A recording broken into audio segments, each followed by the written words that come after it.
July 1st meeting for the Parks and Recreation Commission. Would like to start, Mary, with a roll call, please.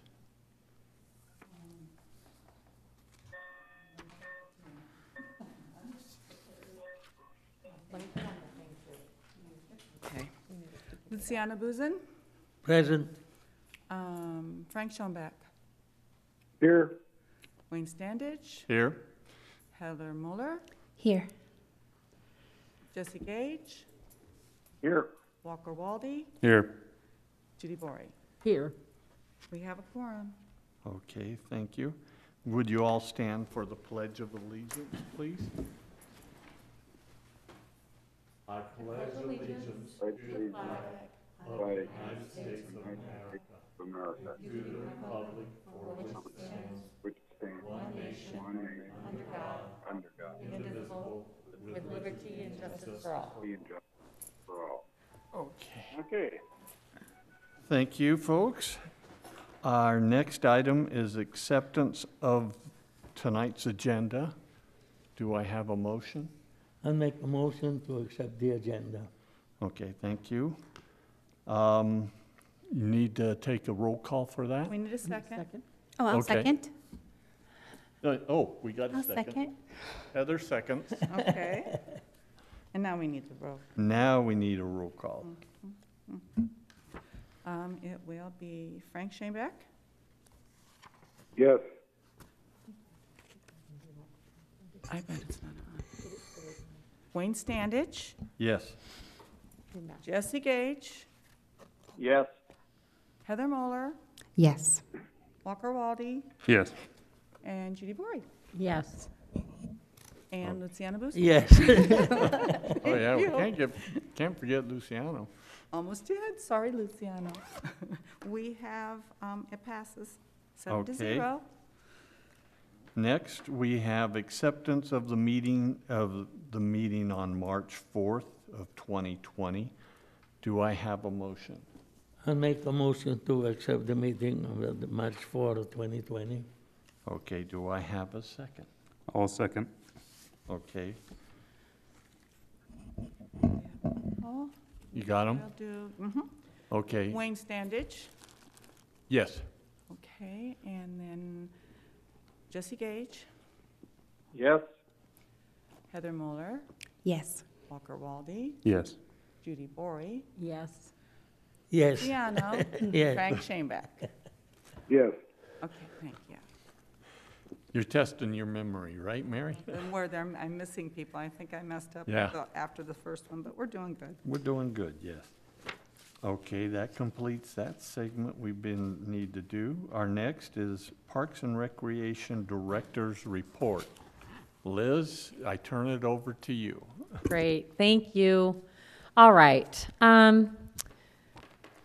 Just wanted to give a couple of quick updates. So facility update, we had a lot of, just because of a lot of the closures and things, we've actually had a wonderful opportunity in the parks to be able to get a ton of really great stuff done. So able to complete some projects that we would never really have kind of gone by the wayside. We worked with the Arizona Water Company and completed the pump manifold, a complete replacement out at Prospector Park. A project that would have been about $20,000, $25,000, we were able to do $10,000, getting the parts through AJ Water, and then AJ Water did a lot of the legwork on it, and then our parks guys helped with that as well. So Prospector Park is done in a bunch of different pieces. All of our irrigation has been put in over the phased, 25 to 30 years. And our pump manifold was very old, and so it was just really struggling a lot. We'd had a lot of leaks, a lot of problems. So AJ Water was able to use some of that time where we were down, no leagues and things like that, and really dedicate to a lot of the line work that needed to be done for that. Additionally, our skate park fence, so we had budgeted this year to completely contract out and replace our skate park fencing. We'd shared that with you before, but when some of the COVID stuff hit and we were closed, we definitely have not brought in all the revenue that we had expected this year. And so we looked for things that we could save and either do in-house or postpone. And the skate park is a 20-year-old, that fence is 20 years old. we were able to do all of the repairs. It had rusted out at a lot of places. It was unsafe. It was an older style. And so we saved about $80,000 by our guys who do their welding. They did a lot of different repairs to that. Right now we are painting it. Actually, the painting has been the worst part of it. It's just been so windy, and then it's definitely a different little beast there to take care of. So our guys have been tackling that here little by little. But basically, we spent about $3,000 just to give it. It'll give it about 4 to 5 more years of life. Taking out certain parts that were rusted and replacing them, welding all that together, and it looks awesome. I mean, I just can't even believe it. The new fence that we were looking for would have been aluminum. There are some things we really need it to be, but it'll have to wait for the next 4 to 5 years, and it's definitely something that we could at least get by safety-wise and aesthetically, and so I was really proud of our guys for that. Additionally, as we had talked about in the past, Superstition Shadows Park, we have always shared the maintenance of that with Apache Junction Unified School District. Our last intergovernmental agreement 5 years ago basically split that park in half, and because they could not contribute to some of that funding that was here, there was a decision made of, well, you'll keep this one half and you'll maintain it, and we'll keep the side with the pool and the baseball field and the park. But just truly over time, they just really don't have the funds to kind of invest in it, what needed to be done. The grass had died out and all of that area was definitely you could definitely see a difference in the sections. So this May, we signed our new IGA with them. So we signed a new it can be renewed for up to 10 years. We took back over ownership of the whole park. They are still contributing money. Their use is just a lot less. And it is our park. We built it long ago. It is a wonderful amenity in our community. We will work together on it, but in the end, we really felt that it was important to bring it back under our one maintenance instead of 2 maintenance staff. And when people complain, it's really that they're complaining about our park and they don't care who's supposed to be maintaining it. It looks bad on us. So the school still uses it a little bit. We still have a wonderful relationship with them. Our IGA this May keeps in place all the great things that we're already partnering on, all of our shared facility usage. Right now it's low with all of our COVID stuff, but we definitely share a lot of facilities throughout the years. So we're very excited that our IGA was renewed. That, just as a reminder, that land is school district land. We partnered long ago to bring those amenities to the community, so that relationship is very important. But if you go out to Superstition Shadows today, already from May to this point, they redid all the irrigation, grass, just laying down seed. We haven't had to do a major overhaul or put in sod or anything like that. It really was ready to come back. And if you go down there now, it is super green throughout the entire park. Even some of the parts that we thought would wait till next fall, look really, really good. It's not where we want it to be yet, but it's getting there. All of the ramadas got repainted. As I said, we're in the middle of repainting the Skatepark fence. But we're really happy about that. And that was definitely, since we had some time, we were able to dedicate to that. So our parks crew has definitely been taking this chance while facility usage is more minimal to really beef up our park. So we're really happy about that. We'll be talking about our dog park later. That's also in our facilities. And that kind of concludes the facilities portion of the update. Okay. How's the pool? So do you want to move into program update, and I'll talk a little bit about that? Okay, yes, ma'am. Okay. Yeah, so we did, and we'll talk a little bit more in our COVID discussion, talk a little bit about some of the decisions we made this year and kind of what steps we took. Okay. But the pool we were able to open up our aquatics programming very minimally this year, and so it's going really well. Like I said, we'll talk a little bit more about the COVID implications, what we were able to open, what we chose not to. We'll have a chance to talk tonight about the governor's most recent order. So, things change very often. So programs are definitely something that's been a little bit of a challenge. With a lot of the closures and a lot of the different precautions that had to be put into place, we had a lot of really tough decisions. about what could be open within the restrictions that we have and to be done safely for the community and our staff. All we were able to we really couldn't do an open gym program this summer. There wasn't a whole lot of requests for it, so we put out a survey, we put out some different information to find out what people wanted, what they wanted to see in some of our safety practices, and then just reaching out to a lot of our community members about what they would be doing. In order to do open gym, we would have had to have done it in small groups of 10s, and not a lot of interaction, not a lot of sharing of equipment, and that's just really not what our program is like. We reached out to Boys and Girls Club, and they were doing all of the summertime care that they were. 2 of our daycare facilities in the community opened back up, so there was plenty of different opportunities just for those that needed care. Our open gym program is supposed to be a recreation-based program, so it's really not for daycare. It's really so that kids can get out of the house, and we really wanted to make sure we still had that opportunity. So instead of daycare, we used that same staff, and we ended up offering a bunch of, I'd say 30 to 50 different little small classes that people could come. Some of them were a little bit longer than others. Some of them were shorter so that at least parents could get out if they needed to get out of the house and go to the grocery store, or just kids needed to get out of the house. That was kind of the priority, is to offer enough things so that kids could be doing that. Our attendance was really pretty great on that. We had a lot of interest in it. We did have some folks that asked about our open gym program, but for the most part, it was a fairly low request, and they were able to find some other things. I know that many were disappointed because they enjoy that program, they enjoy the staff, but I think overall they were understanding of kind of the situation that we were in. Swimming lessons, and like I said, we'll get in more into our decision making, but we offered water aerobics and lap swimming to start whenever we first opened, because it was something that could be minimally done with small groups. And then we knew from the beginning that we really wanted to offer we really wanted to offer our Learn to Swim program. So in talking with the health department, with CDC, some of their biggest concerns for this summer was that closing pools meant kids wouldn't be learning to swim, they wouldn't be learning some of those really important skills. And so as we looked at the practices that we could implement, that we could do safely with all of the COVID restrictions, swimming lessons was one of those items that we could do pretty well. It was registered, you could limit kids. We basically cut all of our lessons in half.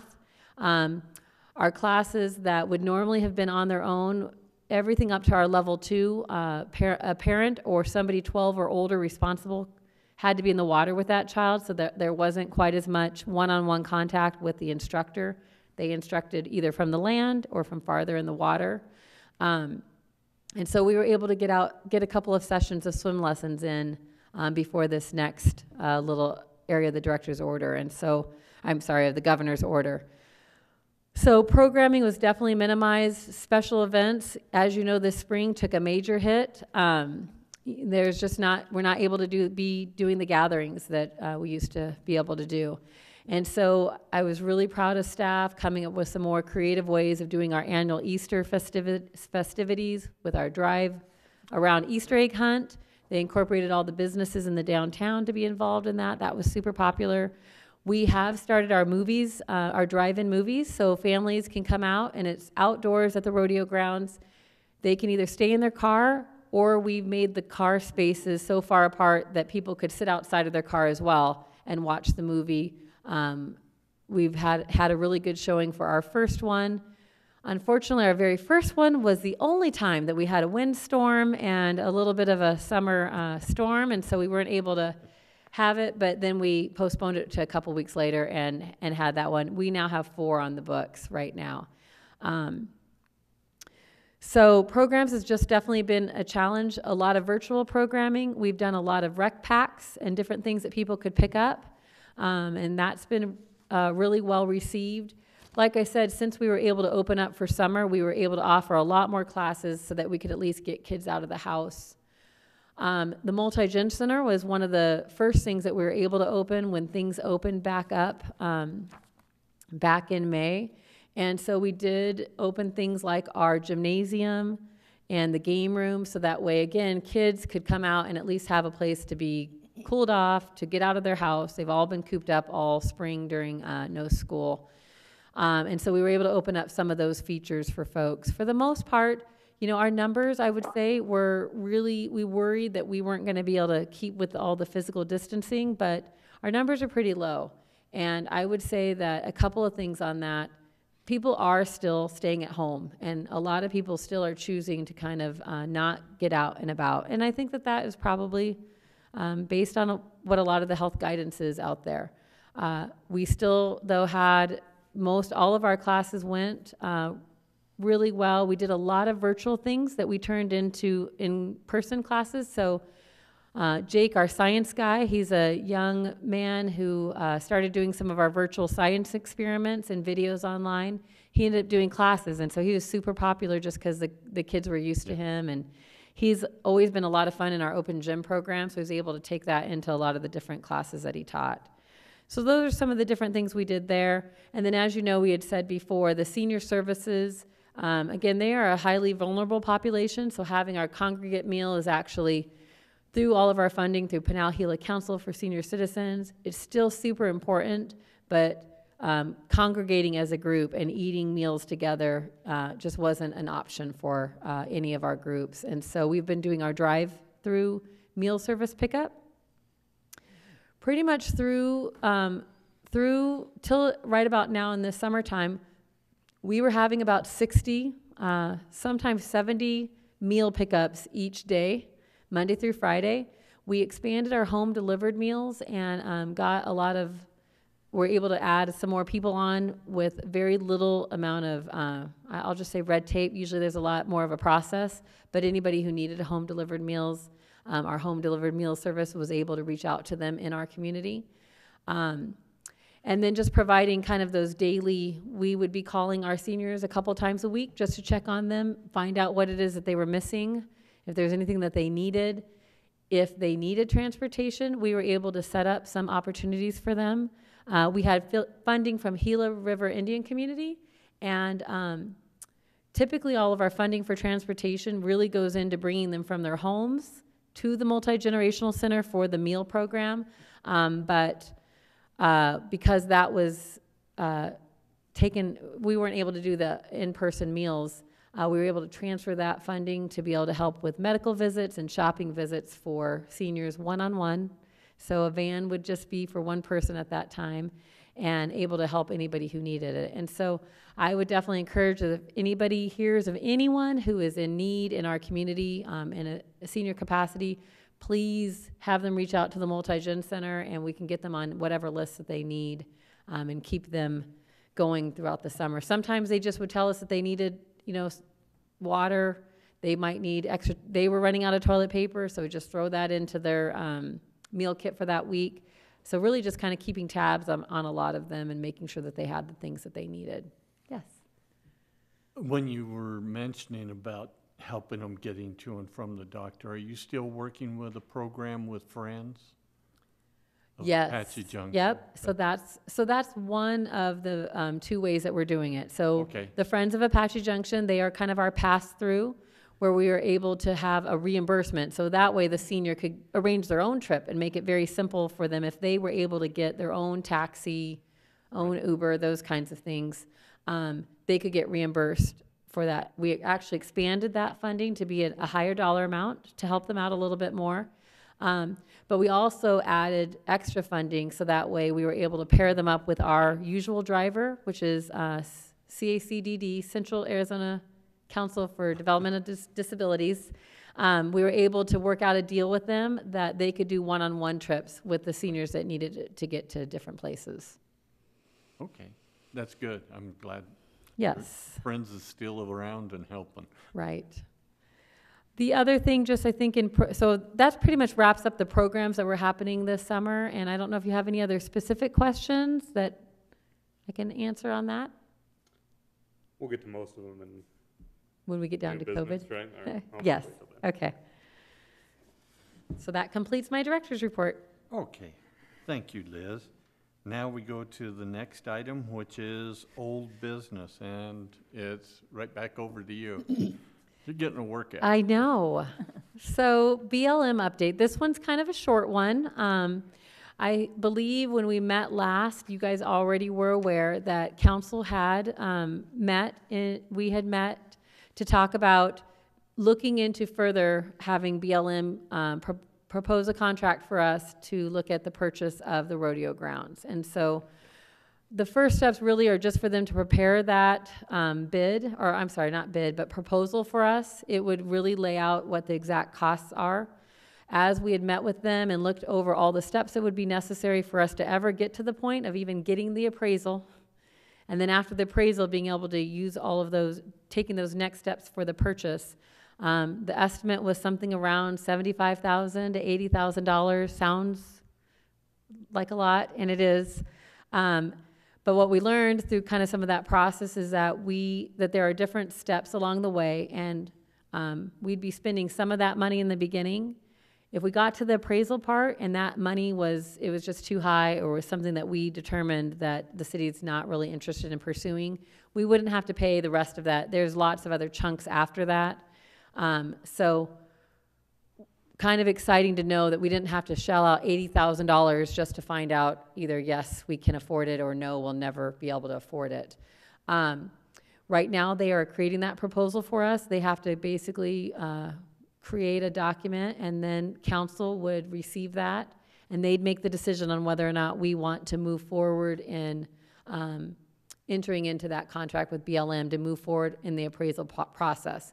We would pay as we went, and like I said, when we got to the appraisal part, if that amount of money wasn't what we wanted to be able to go forward, council would have the opportunity at that time to decide, are we going to have that kind of money somewhere down the line and we want to keep going and get ourselves ready, or do we need to put on the brakes? So that's kind of where we're at on the rodeo grounds item. I'm not going to go into detail, but I just want to remind you, because it's worth reminding, that all of our current leases are renewed and they're good for a very long time. So that is definitely a huge relief for us. We have wonderful amenities on BLM land. The last minor thing on BLM property that I wanted to bring up, our Public Works Department has been doing with Mike Weaver, our new Public Works Director, he's done a lot of work on the floodplains and just the drainage that happens in our city. And a lot of people understand, everything comes down from the superstitions and it floods down, flows down into the other southwestern part of our community, or the middle part of our community, through the downtown area, really causing a lot of havoc on homes and businesses. And so he has worked really hard to identify more areas where we'd have the opportunity to have basins, retention basins, different things, so we could hold that water a little bit longer and let it flow in a much more natural way. So on some of the BLM property, there's a lot in our multi-use open space in the BLM property in the north end of the town, not along our trail system, but some of that land that is right adjacent to Lost Dutchman Boulevard, there are some opportunities to add in, to be able to excavate and add in some retention ponds. It is a authorized use under our recreation and public purpose lease. So obviously drainage and things like that for your community is a good public purpose.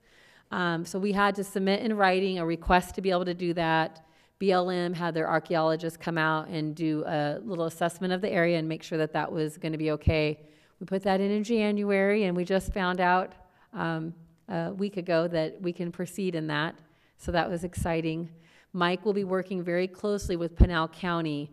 They'll actually be doing a lot of the design and a lot of the work. And so it'll be hopefully some areas that can kind of help with drainage in the downtown area. Now, these retention ponds, are they north of that flood control dike that exists all along Lost So they're Dutchman, north, roughly? but they're actually farther west. So it goes, Okay. it gets much closer to Ironwood. All It's right. in more in that vicinity. So about Ironwood and Lost Dutchman on the BLM property. So everything on north of Lost Dutchman Boulevard there is our BLM property, and it'll be in those areas. He did have Nick kind of come and take a look at it, Nick Blake. Yeah. We looked at all the different areas. We don't want to just go in and dig out some dirt. We want it to make sure that it's blends in with the landscape. It's still our open space. We want it to be functional, but also be part of our open space and a place that people want to be a part of, so. Well, those can help increase the amount of water that soaks in. Absolutely. Have a little bit more wildlife, a little bit more of a riparian type of habitat there. So, yeah. Did you check with, there's a guy from Game of Fish that works with Pinal County Open Space and Trails. He's on contract down there with Kent Taylor. And maybe he could help you in looking at wildlife corridors a little more. Yeah, there's a lot that's already been done in some of the different trail master plans that have been done through Maricopa County as well as Pinal County, and they've definitely identified some of the different wildlife corridors out that way. So that'd be interesting to look and see if that's kind of in that area. Okay. So that concludes BLM. Okay. Now, our next item then is the dog park. Yeah, so you- Anybody have any questions sorry. so far? I forgot to ask them that. Okay, back over to you, Liz. So this is the same rendering that you guys all saw earlier. We did get back our 60% design drawings. And so we've been working through those. As we mentioned before, Nick Blake, we did not fill our park superintendent position when Nick retired, but we did keep him on contract just to do some of these smaller well, this is a big project, but some of our projects that come up and have that expertise of somebody to really be looking in them at the landscape, at the future maintenance, as well as just from that landscape architect perspective, having a consultant for us that has our benefits in mind. So Emil Schmidt with Public Works, he's our city engineer. He's looked through the designs and submitted his comments. We met with we met with Kurt Monte with J2 Design this week to kind of go over all of Nick's very extensive review of the 60% designs. We did get back our first initial 60% estimates, and they're pretty high. I'd say they're more in the million, like a little less than $1 million dollar range, but that includes a 20% contingency, which is really high. And the only reason I think that that's in there is because they're only at 60% design, and I think they're giving themselves a little bit of buffer. In the end, we wouldn't probably do a 20% contingency. So I think when I saw it at first, it was a little shocking, but the actual price that they have there is about a little over $800,000. We discussed, they'll be in this next set of design plans, we'll be getting a 90% set. And in that one, we discussed pulling out some of our alternates. So now that we're kind of getting to see some of the estimated costs, making sure that our solar lighting, which we talked about, we are going to be looking at doing solar lighting so that way that can come in after the fact, that would be done as an alternate, because we could do that later in a second phase. There are a few areas right here where the Ramada would go. We're not planning on putting that in right now. There is a lot of mature trees in the area for a lot of shade. That could be another alternate to have that pad and that Ramada put in. And then we also talked a little bit about some different things like we talked at length about the drainage and talked about that with Public Works as well. And truly, as I said, as we were talking about before, this drainage channel here is really the most ideal place to go. And the main reason is because we're trying very hard to kind of stay away and not do anything that could potentially shift or change how things work here in the parking lot for the county. You know, we are kind of sticking to our side of the land.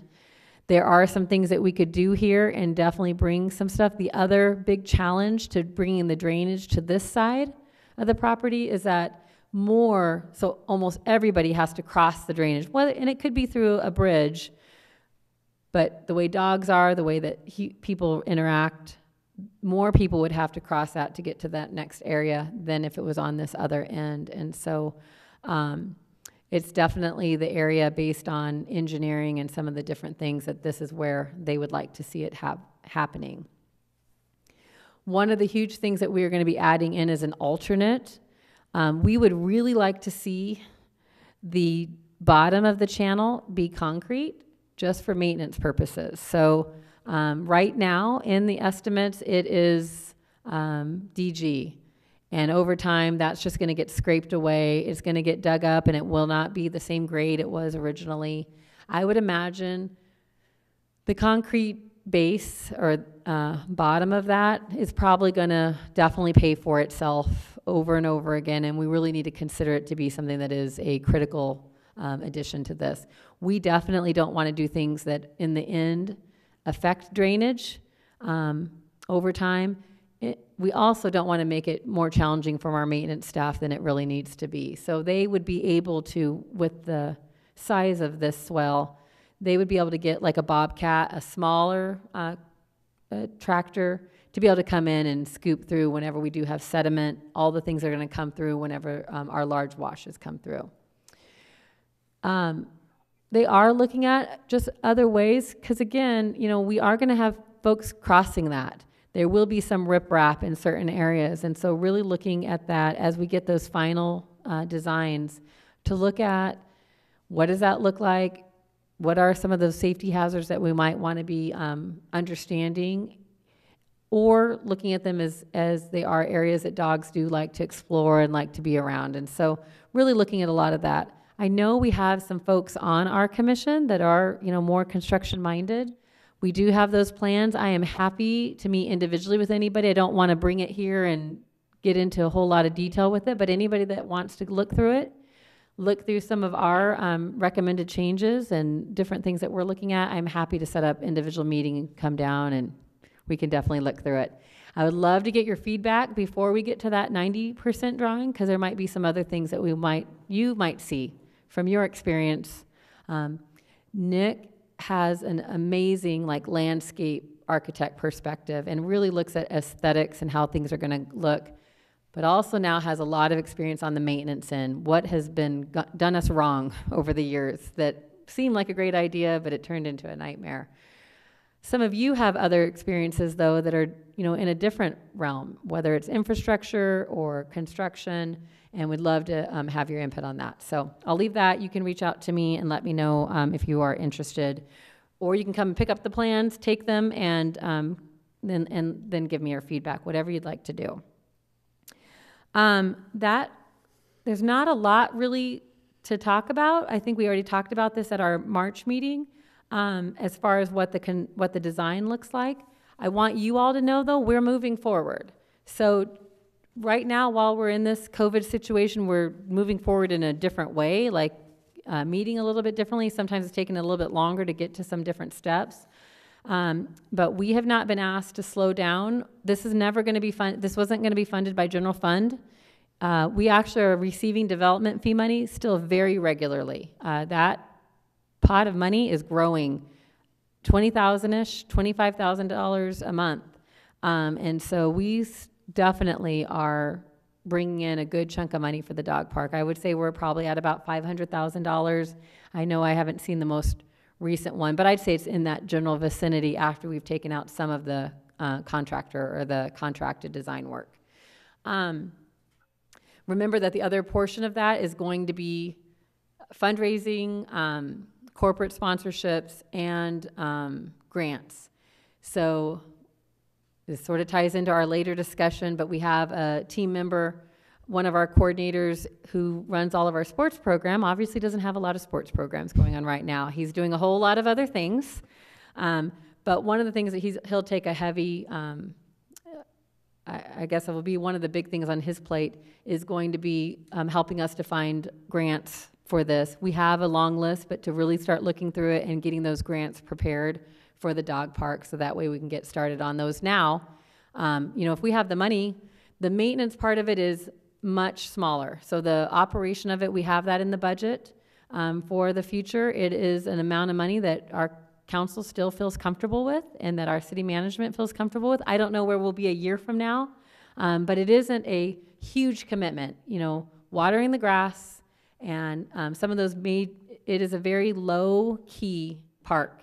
And so it doesn't require a whole lot of stuff. I know we could also do a lot of it with volunteers for this type of a facility if we had to. So our instructions are to keep going, and we'll see where we're at whenever we get done with documents and where we go from there. The next part I just wanted to share with you. So any questions on design or anything like that that we've talked about? I like what you're doing as far as creating a way to get the sediment out after a bad rains. Yeah, That I think will work really good. and they've done a lot of design. I will just say that's everybody's number one concern is that it's all going to flood. They've done a whole lot to take that water outside of the grass, except for some of the smaller events. So I'm very, and then also preserving all the existing trees. I mean, there's just so much shade over there. So I think they've done a great job. So the other part that I wanted to talk a little bit about, I already mentioned grant solicitation. I don't need to talk about that anymore. We will start corporate partnership. Now that we have some true estimates, we can start putting dollar amounts to some of our corporate partnership. This isn't the time for that. You know, we're obviously, everybody's in a really struggling place. And so we're not going to be going gangbusters trying to, there's many other causes out there that are very important. So corporate partnership will probably take definitely a back seat. We'll see where we're at, you know, in another 6 to 9 months.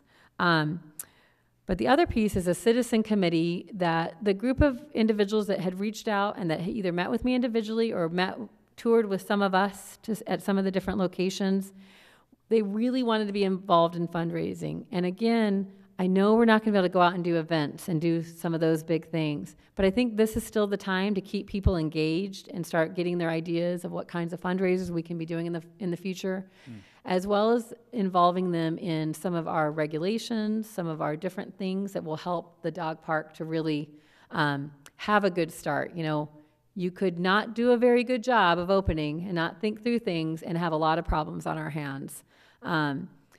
We don't do things like that, or we try very hard not to. So I think a citizen group for this kind of a project, because there's so much interest in it, is a really important thing for citizens in our community to be the ones who are, you know, weighing in.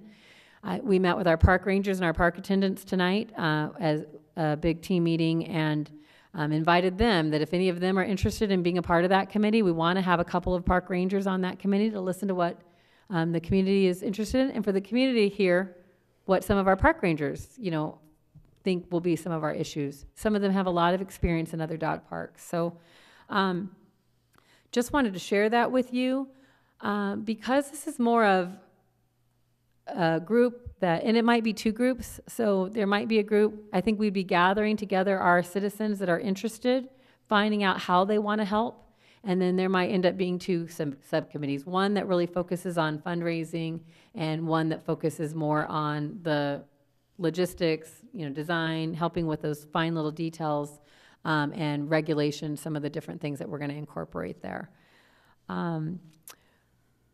After talking with Joel, so again, re-looking at how we engage you guys with that. So the problem with our last time was that it was mostly us. So we weren't doing anything wrong, but we might as well just meet here if it was just going to end up being us that are going to get together and be able to look at different places. This is something that a commissioner could absolutely be a part of, could sit in on, or be a member of one of those committees. And so if it was something that interested you, you can just let me know, and then we'll kind of go from there.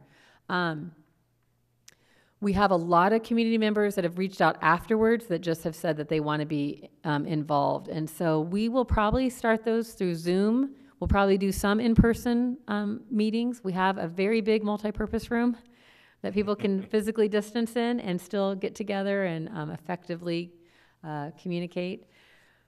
So that's kind of where we're at on the dog park update, and definitely if you have any other questions. Can I just ask, how much more would it be to put the concrete on the sides of that drainage area? Do we know how much more? So we asked that Tuesday if they had a rough idea, and I heard numbers like, you know, per square feet, and whether it's 4 inches or 6 inches, blah, blah, blah. They're gonna put that in our 90% plan, so we'll know when they get their 90% design drawings done, they are putting that in as an alternate. So here's what it costs if it's DG, here's what it costs if it's concrete. So we'll definitely know that different cost.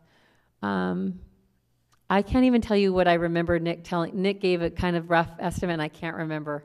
And I know it's, whatever one I say, it's the opposite. Like in my mind, I'm thinking 40,000, and he did say, I do think he did say that not more than 50,000, but that's still quite a bit of money. And that could be super high, so I don't really know. What do you think? I think that's Super high? I think that's conservative. You do? Yes. Okay. 80? Yeah, probably. I mean, depending on if you go 6 inches or 4 inches deep and Right. how wide you're looking.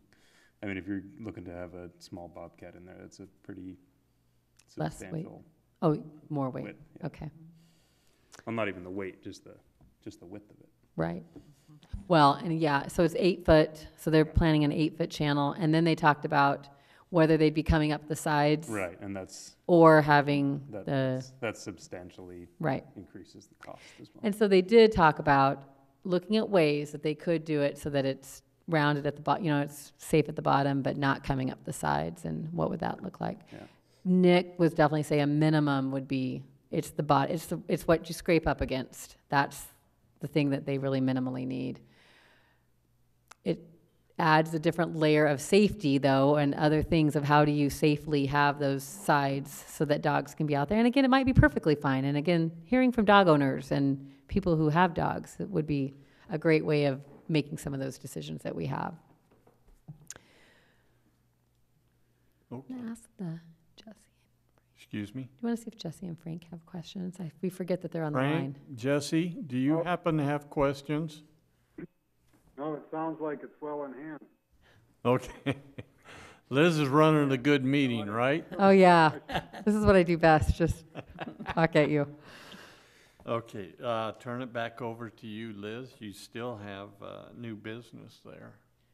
Yeah, so We don't have, we thought it was very important to kind of bring the COVID-19, just share a little bit about what we've been experiencing, what sort of the philosophy of the city has been, and definitely would love to hear from you guys. So I really would like for you to think about, things that we've done, things that you see others doing, and take this time to really discuss. So, it will not hurt my feelings if, as we talk about our processes, you ask, why would you do that? Or, where does that come from? Or can we do something different later on? And I think we've just talked about that. I was talking with Frank at one point as well of, there's just a lot of questions out there, and we just thought, thinking about bringing this back to this group, and really, again, as you're an advisory group, would love to hear your thoughts on, kind of the course that we're going. We've known for a very long time that this wasn't going to just be a short thing.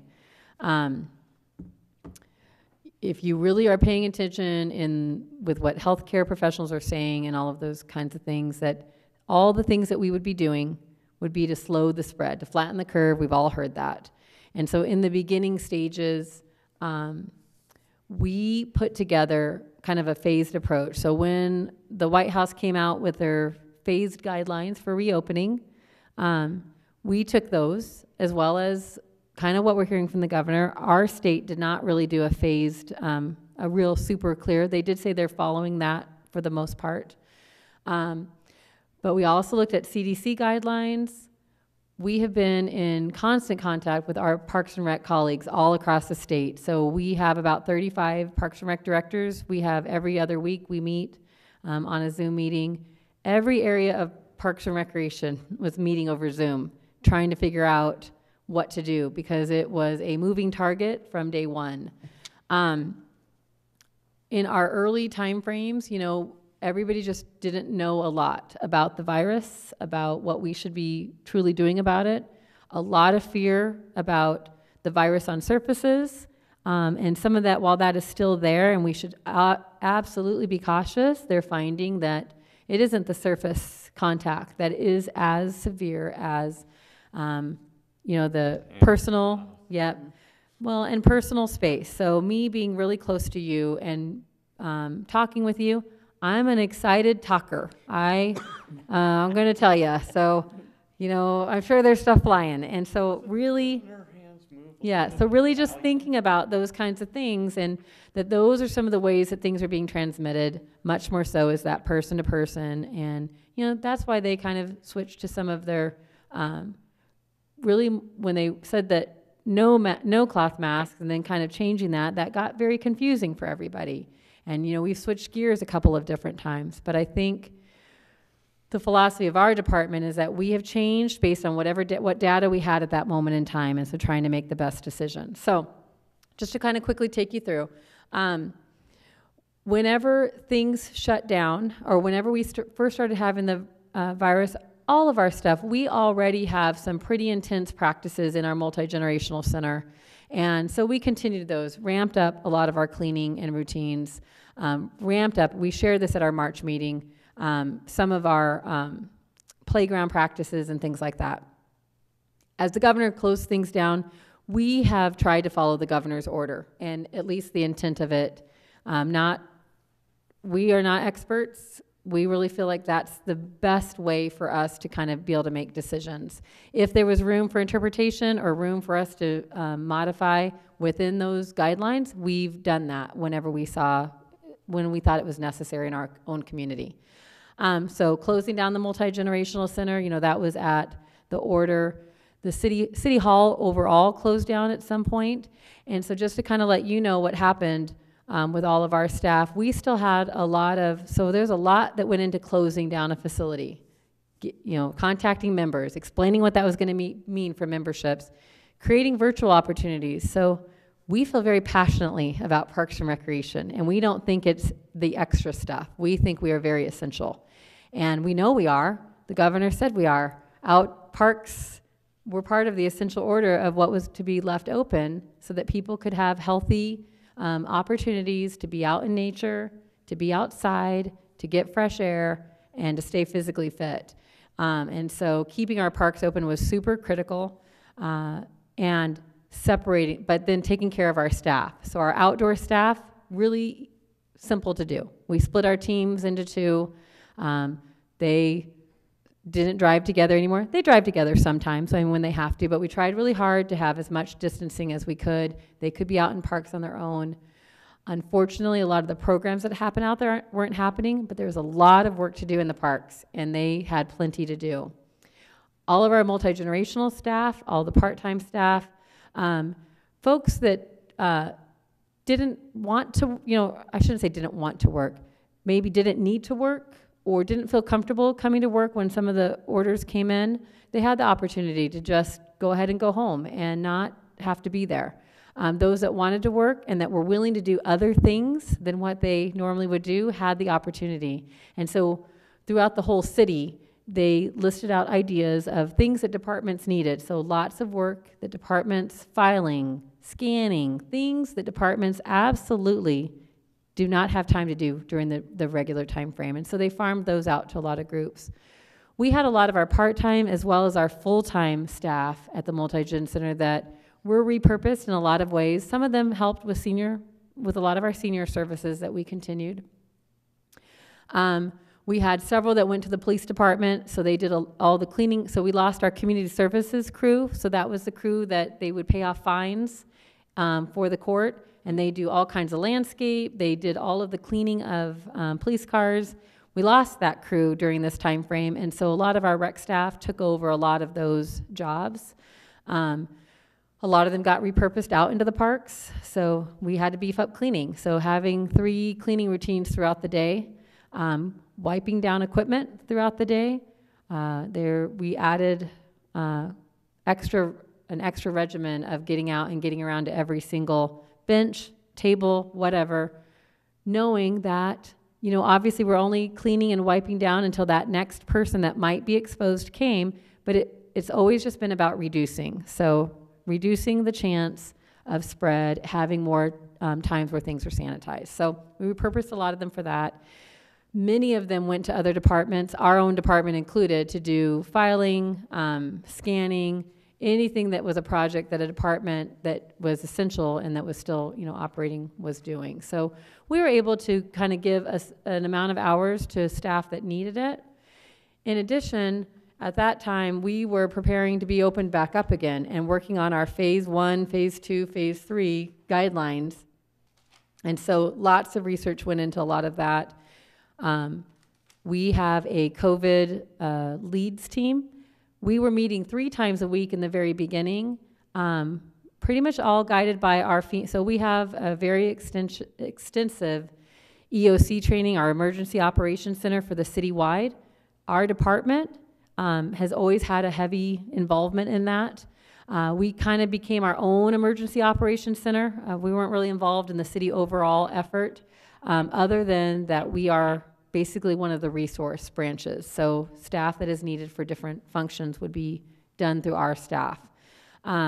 We are a closed pod. So in the event that there is some type of either a vaccine or a treatment or some other kind of distribution, so a closed pod is a point of distribution, and a closed pod is for all first responders, all essential workers, so fire, police, city staff, sewer, all the utilities, the school district, that is a closed pod. They would receive whatever they're going to get from that site. An open pod is for the public, and they usually use gymnasium, schools, other big facilities for that kind of thing. So we've always been identified if there was an emergency or an event as a closed pod. So we've been preparing those kinds of things, trying to find out. The reality is that's probably not going to happen for quite a while. It might never happen in our community. It might be Pinal County, the hub of Pinal County might be where the closed pod is. So preparing all of those different things, but also preparing for reopening. So in order to reopen, we knew we were going to have much more more staff to clean more often and to have different things in place to talk about what that was going to look like, having all the PPE in place, all of our personal protective equipment for staff, as well as if there were things for customers. As we went, we again just try to use as best we could the CDC guidelines, and as well as what our local health officials were kind of guiding us to do. So the multi-gym center was one of the things was able to open up pretty quickly. They basically said at some point, all gyms and pools can open. And everybody called that night saying, will you be open tomorrow for Zumba and is the pool opening? Well, no, it can open. We have to get ourselves open. We were able to open the following week at the multi-gym center. Our phase 1 incorporated really an approach of opening up the most basic stuff that we knew we could ensure physical distancing and proper sanitization between each of the users. And so spreading out of all of our equipment upstairs, moving things around so that way nobody they weren't doing cardio right next to each other. The unfortunate part is that for a lot of the things we do, a mask is not recommended. So in fitness activities, only a doctor would be able to tell somebody whether they could do it wearing a mask. In a pool, they don't recommend people that are in a pool, obviously, to be wearing a mask. Our water safety instructors and our lifeguards can wear masks. Their staff, they are able to know when to take it off and when to have it on, but we wouldn't recommend it for participants who are swimming. So kind of figuring out a lot of those little details. At the multi-gym center, we chose at opening to try to be very strict staff-wise. So staff had to wear masks in common areas, places where they might have contact with the public. They were temperature checked before coming to work and screened. So those are some of the things that the CDC recommended that we do just to have some extra precautions in place. And then we had a lot of physical distancing strategies put into place. So those are some of the things before we opened up the multi-gym center. The pool came a couple weeks later. I'm sorry, let me backtrack to the MGC. We tried to do some of the smaller things. So the fitness area, the walking track, the gym, either side of the gym could have a certain amount of people at each hoop. No games, no anything like that yet, but at least people could come in and shoot around. The game room, we moved everything from the inside, spread it out so that everything was more than 6 feet apart, way more than 6 feet apart. And then because we weren't going to be doing the climbing wall, we moved a lot of our game room equipment out to that area so that kids could spread out, and really encouraged that people weren't they were coming to do what you needed to do, and then, take your break, get some recreational activity, and then go home. And we had a really good response to it. It was definitely very slow the first week. We were so worried about preventing people from being in areas that we didn't ever need to worry about that. People came very slowly in the beginning, and then really got used to the thing. We did not start our group fitness classes until kind of the 2 weeks later, mainly because we wanted to make sure that we could manage the numbers in the facility and that they wouldn't be a ton of people passing the hallways and the restrooms. We did not open up our lockers and showers. And we did require, once we did open up group fitness, we required folks to bring their own equipment for yoga, those kinds of things. So that's kind of the multi-generational center. Any questions on that or thoughts of why did you do that or this? Yes. What is the status now? What has Governor Ducey said? Because he opened some things and then he's kind of been closing down. I know, So, like bars, restaurants, they closed a little, and so we're able to open, and then now with a much bigger increase in cases, so, tripling and now almost quadrupling what the daily cases are, looking at, we need to get back to slowing the curve down, flattening the curve, slowing the infection. And so I think it's a chance to slow everything down again, and we might see this happen over and over again over the years. I don't know whether that's right or wrong. I just know that that's the way that it is. I see it happening. That's what's going to happen. We know that as we open, people will be with each other more, and so there will be more infection that goes about. I think we know and we feel in our department that we can't close forever, and that we can't be that, but we should do everything we can as safely as we can. And when we see that it's not under control, then we have to scale back and start up again. And so it's definitely been very challenging. After the first initial gyms could open, then there was another clarification that kind of changed a few things. But now we're going to pause for 30 days, and that's exactly what we're doing. So we paused everything that was associated with a membership or a drop-in. So that's game room, gymnasium, fitness area, and group fitness class, weights, yep. We got that notice, and we'll talk about pools next, but we got that notice, is it Monday or Tuesday? Oh, it was Wednesday, because we were you're right, it was Tuesday. So at 4:00 p.m., at 8:00 p.m., we have to close down, and now we're closed for 30 days. So it was the end of the month. And so we knew we were going to go ahead and just follow that part of the order. Whether it's 8 o'clock or 9 o'clock that we close, it wasn't the end of the world. But our group fitness classes, we wanted to take a look at all of the classes because they were all in really big rooms, social distance. If there was any kind of movement where me and Mary I'm terribly uncoordinated. So if I was doing Zumba, there's a good chance I'm going to get in Mary's space. So having distancing and low numbers where that's not possible was very important with every class that we did. So yoga, where you're in your one little space, could be in a room. We never had more than 10, so including the instructor, we didn't allow our classes to be over 10 people in the room. We felt really good about that. When the order came, we really weren't sure if that fell into the category. We're a little different of a center. You wouldn't consider us just a fitness center. We are a fitness center. We're also a senior center. And that's also where our camps and our kids' clinics and all those things happen. It's also our main operations for Parks and Recreation. That's where facilities are reserved and all of those things. So, trying to look at how we were going to close those down, we didn't close the classes for the next day. What we decided is that for that week, we would do what we needed to do to close down, but that we were going to look at all of our individual classes and assess what does the governor's order mean to those, because it wasn't super clear. The end of the month was the next day, so that would have been the last day of the June session of group fitness classes, and we would make a decision on what July was going to look like. We did get a few, comments, and people were a little bit upset that we let the classes happen the next day. But pretty much, we were just trying to get a little bit more clarification, and we did decide that we were closing those down. So basically, anything associated with a membership, we try to say that's part of the gym, that's part of fitness, and that's all going to close down to follow the, the intent of the law. Anything that is a registered program, though, that is at that center is still happening. So, for example, we have art classes, or our Science with Jake, or we have a karate class that is very low numbers.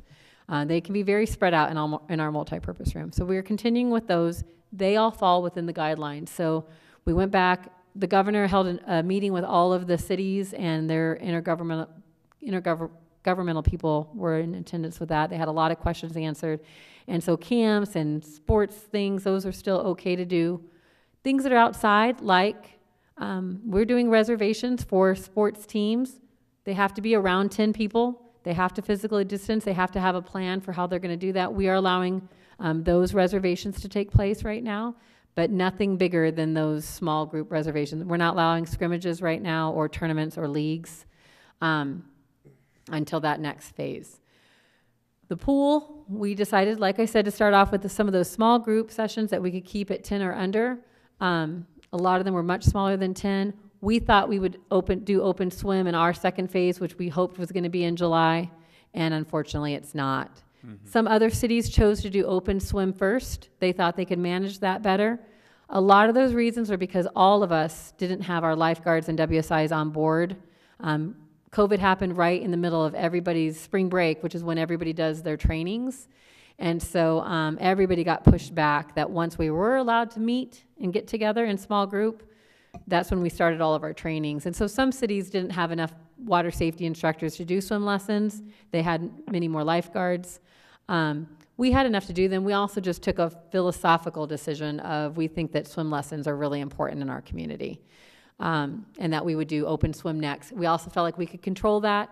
If there was any kind of exposure, it would be limited to a very isolated small group that we would be able to notify and handle, versus an open swim that everybody would eventually be able to come into contact with each other. Yes? Are our staff being tested, Liz? No, so we have found that people are not being if they're not symptomatic, they're not tested. So there isn't a way, and we don't have the capacity to be giving people a test every day, or there aren't those amount of tests. So City of Phoenix is probably the only city I know that has a pretty much ongoing, they have the fairgrounds, their city staff can go and get a test at any time. They have had, cases, but pretty much the way that it works right now is that unless you are symptomatic, you're not going to get into a testing facility you'd have to schedule it a couple of days in advance. And really that doesn't tell us anything. It tells us that in that moment you were negative, but not the next day or the day after that.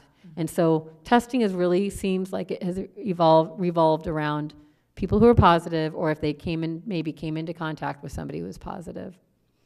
The pool, so that whole order with the pool that we just received, it didn't shut down our pool, so it shut down water parks. We have a water park, but we didn't open it. We weren't doing open swim, so we're doing classes. We are able to continue those types of things, but we have paused and probably, I'll say, canceled our swim lessons for the rest of the summer. We got in a good couple of sessions that people got to get in there.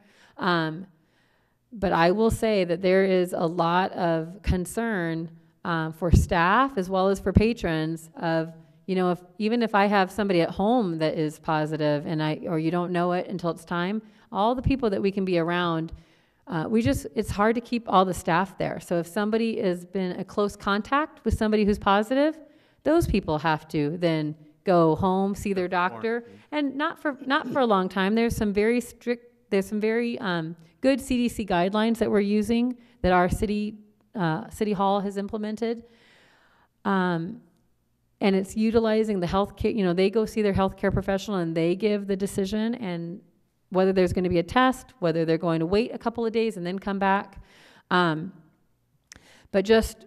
It's if you had contact with somebody who had contact with, and just trying to figure out all of that. So having a very reduced staff on certain days if they happen to be around each other. That's why we implemented masks. So in the beginning, the masks were kind of, when you're all together, and then, but then people just forget about it. And so right now in all of our buildings, it is all staff need to be wearing a mask whenever they're coming through. Just so that way, if they're in their own office, they don't have to. If they're outside, they can certainly work without a mask as long as they're not right in the middle of a project together. Does everybody do it? Probably not as well as maybe they should, but I think we're doing it well enough that we aren't seeing cases that are from spreading it from people. So I think with the governor's order, it's just to kind of get things slowed down a little bit. We're really disappointed in general, just because if everybody had kind of stayed hunkered down just a little bit, we'd be doing more things, I think, in the community. And so it's very disappointing right now that we have to kind of keep paring back. So I don't know if you have questions about swim or the pool. Anybody? So to clarify, Frank? the second session there's no more swim, there's no nothing, right? So we were able to get through our 2 sessions, and so next week, so we're finishing up this week's session. It was only 2 days left once the whole thing came out, and we won't be offering the session next week. That starts next week, and then now school's been postponed. So originally school was going to start, so that was part of our decision of where our sessions fall. But it doesn't mean that we wouldn't have an opportunity to bring it back at some point in time. It's just really hard onboarding and offboarding staff and having them wait around to decide if we have a job or something for them. Once they were doing their regular job, it got really hard getting them to do those extra jobs. So PD lost some of our people, and right now, though, the people who are willing to do all those things will probably be the ones who will get, the hours and the most stuff that we have. Senior services never changed. It's been the same the whole time through this whole thing with what I described earlier. There's virtually no sports. And so then that kind of just brings me to, if you look at our organization, we have some very specific, coordinators in charge of a lot of major programs. And you'd think, well, what are they doing now? There's a lot for them to be doing. They have all been repurposed. Like I said, Gary Gartner, our sports coordinator, he's running a hydration program. There's not a nonprofit doing that this year, of collecting water and then distributing water to homeless or anybody who needs it. So he's taken on that role. I thought I opened up our city webpage. Oh, I did. Good. If you want to see what we are doing, I really encourage you to go to our website or follow us on Facebook. We probably put similar stuff on Instagram. Twitter is the least thing that we get any feedback from. We try to post to it. We probably don't do it enough, but I don't think Parks and Recs are the target for Twitter. Like, I don't think that people are looking for our stuff there. Instagram is pretty popular, and then our Facebook is really popular. If you go to our main page, just ajcity.net. Oh, yeah, I guess I must have gotten away from it. Go there real quick. If you just go to ajcity.net parks, which is always our spot, the very first thing is our COVID. COVID is at the top of our page.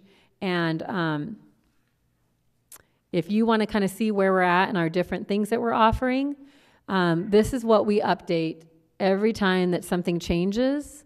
And then obviously post it, so that way people kind of are aware and try to link them back the best that we can. So if you just click on these little tabs, it'll tell you kind of what's being offered, what's open, what's not open. Parks haven't changed at all during this latest executive order. Nothing closed back down again. So pretty much everything is open at the parks. The one thing that is not happening is we're still not allowing large gatherings. So people can't have a picnic or birthday party at the Ramadas right now. They can come with their family. They can come with a small group. And they can. There were 10 persons. Yeah, so we just kind of try to say it's about 10, if they look like they're spread out. And our park rangers are really seeing really good compliance. I mean, everybody's really been doing a good job. The skate park, we reopened that back up after our some of our renovation over there. And they've been seeing some really good steady numbers in the evening, but it's still, even with 20 people in that whole area, they're not out there hanging out like they normally do right now. And so it's nice just to be able to have amenities that people can enjoy and get out to. And it's been actually nice in the evenings and mornings, so we're seeing a lot out there. Any questions or concerns? I have a question, my but it's 2 about cents 4th worth. of July. Oh, Okay. Well, I heard Frank? somebody's voice. Is that Frank? Yeah. Okay, go ahead. Just a general feeling on the whole situation is the least we can do indoors, the better. It seems like it's worse indoors than outdoors. And maintaining the essential things for the seniors and then providing parents relief by giving the kids a place to go seem to be the high priority items indoors.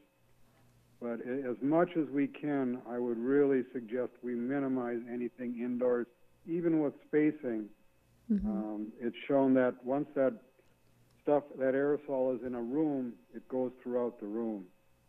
So I think personally that the whole department is doing an excellent job.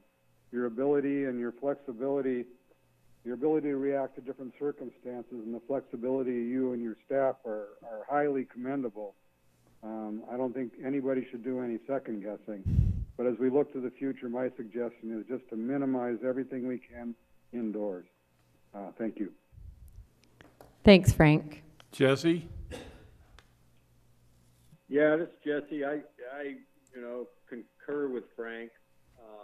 You got to continue to monitor what the CDC and the state government is saying, and adhere to their advice.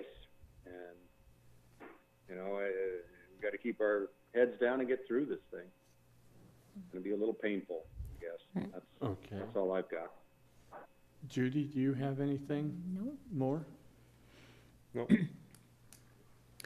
I just had a question. I don't know if I can ask it here, but I know that I saw a couple videos on Facebook about Right. 4th of July. So I know that I'll we're not. tell you it related to COVID. How about that? I can Yes. answer your questions related to Mine COVID. is about COVID. Okay. So my first thought was people will probably try to hover around the fence, and are you gonna usher them away? So we had a lot of debate about fireworks, and I was, I know it's public, I'll just be honest, when we asked the fire department do you think it's even a good idea to have it? I thought they were going to say no because of all of our fire danger around. But truly our show is it's a professional production, and they work with our same shooter every single year for the last 20 years. And so it was like, oh no, we can definitely have the fireworks. We can have the whole thing. We knew we weren't going to have an event. And so we really grappled with whether we'd even allow people to park nearby.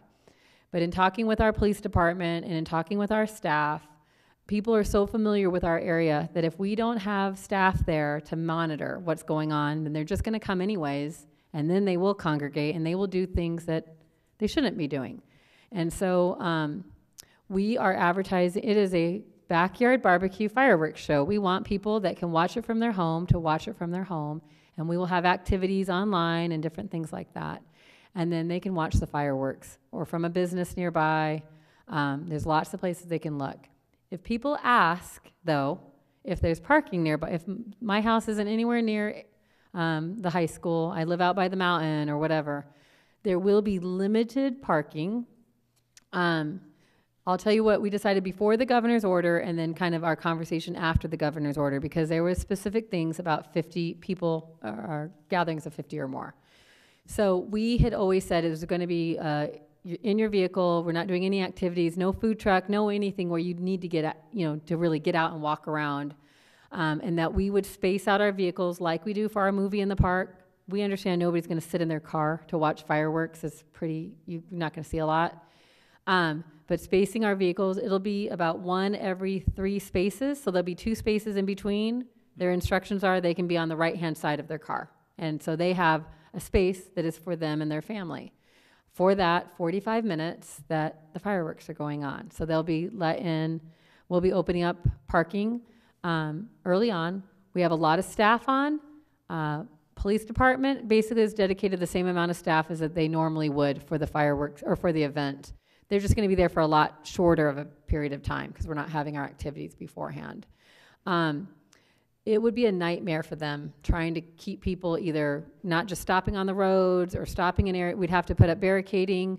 We'd probably have to have staff telling them not to be in the parking lot, and then that just doesn't seem right. So we are doing the limited parking, and then there will be staff that is making people basically stay in their space. They won't be able to walk up over to the field. They won't be able to hang out by the fence or anything like that. They'll be able to see it just as well from their car, to be honest, or from that space as they could there. They'll be able to see it just as well in their homes. Most of the people who live around there do stuff at home. They don't tend to want to brave the crowd. We have a lot of auxiliary, so the volunteer police department is going to be out there. We have all of our rangers are on duty that day, so we're really just going to kind of make sure that we follow all the things that are supposed to happen. The physical distancing. So when the governor did his order, we kind of started to worry. It said no gatherings of 50 or more, but then the next line was except for events that were already approved by local jurisdictions, and basically local jurisdictions could make their own decisions. We don't want to open up the whole, well, you had 4th of July, so why can't we have this other event in the community? It's a drive-in event. So if somebody wants to propose a drive-in event, that'd probably be the extent of what anybody was willing to kind of consider. We went back and talked with the police department and the fire department just to see if we should just go ahead and cancel, if we should just tell people they can't come. And again, the decision is just that we think it's safer for us to manage it versus just leave it open to everybody just to do what they want. It'll be a 30-minute show, and we'll be ushering people in to their parking spaces. We'll actually be showing them where they'll park, and then we'll be ushering them back out again as soon as the fireworks are over. And then people can also watch it virtually on Facebook. It's really important to know we're not paying for that. It's all supported by Republic Services. They have been a sponsor of the event for 11 years. This is their 11th year, and we talked to them early on. What type of event we have matter to you? And really, they were fully on board with supporting it no matter what, so that we can continue the celebration. Fire danger. They're not at all worried about it, so they just don't feel that we send maybe a crew to a different station, but we're not down. We have a brush truck at our fire thing, and then we do have some other extra support. Our guys will have our water truck out in the area, so they're able to address anything that happens immediately. They have way more problems with people setting off fireworks around the community than what we're doing. So weather, if there's wind, that every year that's a risk. We have had to shut down fireworks at some point because of weather. So those are still iffy things, and things might change. Several of the fireworks shows around us have been canceled, and there might be a different feeling here Friday versus what it is today. But as of today, we're having fireworks on Saturday. I really do want your guys' are there any other opinions, though, or anything else that you feel like you wish we'd consider? No, I like the idea of home barbecue, because like at my house, we can just sit on the front patio and watch it. And they're going to be more vertical this year. There's no ground displays, so there'll be much more in the air. So you'll get to see quite a bit of stuff. So I like the idea, and I think it'll work out pretty good for the community. Okay. You always got to have 4th of July. Right. We do. Okay. Any other thoughts, though, like in general on I know I've heard from Judy and Frank and Jesse, but does anybody else have any, and I know I've heard from you guys, but anybody else have any concerns or feel like we should be doing something different? No. I think it's just. No, I think most everyone understands that this is kind of a weird time, and you Right. guys are doing the best you can. I know there's been times where I've gone with my kids to the parks and they were frustrated they couldn't get on the stuff, but it is what it is. Right. I'm not gonna Right. keep breaking rules just to try to appease them. And I think you guys have done an excellent job communicating things. I know people have asked me in a direct from the website, which has given a lot of good information, as well as keeping as many facilities open as we can to stretch the legs of the 4 terrorists that live in my house. Exactly. I'm happy that our playgrounds are open again. Playgrounds were, but least it was like, well, what can kids do besides just run around at the park in the summer if there's not a playground? So I was really happy that we had some solutions and felt like we could get that back going. Well, and you just want to keep staff safe too, We do, and we are. So we've talked about that many times. They have a lot of lots of tools at their disposal. We are in a good place for it. Our staff, they have many opportunities to let us know if they think that things could be done differently, or if they don't want to do a certain job, or they don't feel comfortable. They've had lots of opportunities. But I will tell you, they want to be doing their job. They want to be doing recreation and park stuff. They don't, I you know, love to see all the videos from like Jamie's rock painting I to I know, think Ja- Jody we had never some even knew arts Jamie and was so crafts. artistic. Oh, I know. Then there was like aerobics classes. Like Yeah. there's all kinds of stuff. Yeah. Now, Liz, just so you know, it's like my wife works for Banner. And like the different hospitals, the employees, you all have to come in one door. Everybody. And then you're asked the questions Right. about, are you symptomatic? And then they take your temperature. Yeah, so all of our staff, pretty much, we just actually got ours over in our building because I would say that we weren't really on that routine. We weren't going to walk over to the MGC, but all the MGC staff and the pool staff all. Okay, they get a all do temperature. that. Oh, yeah. And, again, we know that not everybody's going to have a temperature, but it just rules out who you could. So, I mean, that's the best that we can do. I think that's all that I have, unless anybody has anything else on that or questions. No. One last time, folks, any other questions? I'm sorry, can I just say, and if you have other questions, please don't hesitate to call me. I think you all have my cell phone even. You're welcome to text me a question, call me on my cell phone, call in the office, shoot me an email if you have a question. I'm happy to answer it. Sometimes you hear things or see things in a different way than I do or that our staff does. We might not change immediately, but we will at least add it to our discussion. We meet weekly on all of our practices. I just want to make sure that you guys know. I feel like we haven't had a lot of communication lately, and I feel bad that we haven't had meetings. But I definitely want to be interacting with you guys individually and making sure that you are, I do value your opinion. And even if that's individually, I think that's still perfectly valid. So just wanted to add that. And next time I'll recognize your voice. I'd only been up 5 minutes. It's been a long time. It was only up for 5 minutes when you happened to call. That's right. Okay. Ladies and gentlemen, we'll proceed now to call to the public. But Mary, do you want to be public today? No. Okay, so we will continue on from there. Next is requests for future agenda items. Let's start with Frank and then Jesse. I don't have any, thank you. Jesse? No, I don't have any new ones, but I would like to keep the dog park on there, just so we can keep that, on our radar. Okay. Judy? Just the dog park, like Jesse says. Okay. No, I'll talk to Liz about coming to look at plans and stuff, so. Okay. Heather? It's probably not a priority, but I have seen that AJ's medians look way better than Mesa's. And I remember you mentioning something way back when, like when you go into town versus Yeah. coming out of town, how it's supposed to look there. But just- Eventually, yes. We can add that that'd be a great one to add to the agenda. Okay. And a lot of that has to do with, CDC. no, he retired. Nick, Oh, yes. Oh, but he did a lot Help. of that I was work. like, but ours looks good. It's the That's what I Mesa mean. one. Okay. Yeah, I was like, wait a He minute. makes ours look good. Luciano? Okay, and I don't have anything to No? add. We've got a pretty good amount there. It'll be interesting to see what happens after a month of Right. somewhat closed down. Definitely. Okay, so that takes care of that.